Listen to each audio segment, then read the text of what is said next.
Alcatraz, the Rock, a fortress in the middle of the frigid, unforgiving waters of San Francisco Bay. It was the most secure prison in America, a place where only the most dangerous criminals were sent. Alcatraz was designed to be inescapable, or so they thought. But in the early morning hours of June 12, 1962, three men would challenge that belief and vanish without a trace.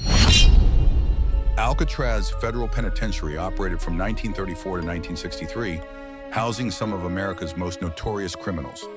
Men like Al Capone, George Machine Gun Kelly, and Robert Stroud, the Birdman of Alcatraz.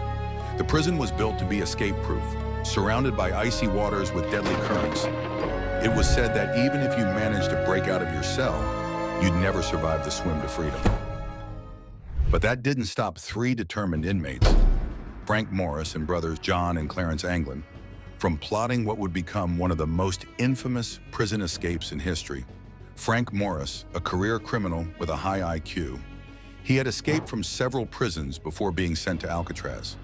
Then there were the Anglin brothers, John and Clarence, bank robbers who were skilled at breaking out of custody. Together, these three men formed an unlikely alliance.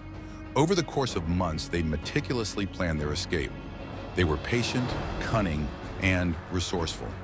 Every night, they would use crude tools to chip away at the vent openings in their cells. The noise of the prison, the clanking of metal, and the roar of the wind masked their efforts.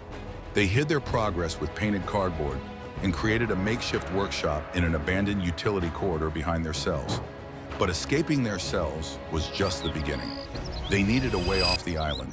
Using stolen raincoats, they fashioned a raft and life vests, rudimentary, yet potentially life-saving. On the night of June 11, 1962, the escape was set in motion. But no trace of Morris or the Anglin brothers was ever found. The official report concluded that the men likely drowned, their bodies swept out to sea by the strong currents. But without bodies, without conclusive evidence, the question remained, did they make it?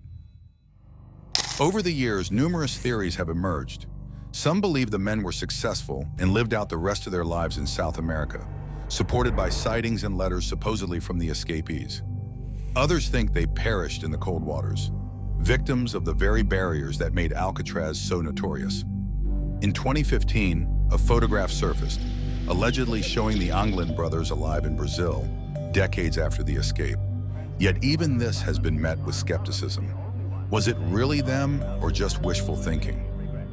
The escape from Alcatraz remains one of the greatest unsolved mysteries of the 20th century. Did Frank Morris and the Anglin brothers succeed where so many others had failed? Or did they become victims of their own daring plan? Alcatraz stands today as a relic of a bygone era, a place where the line between freedom and captivity was as thin as the bars of a cell, and where the truth may forever be lost to the depths of the San Francisco Bay.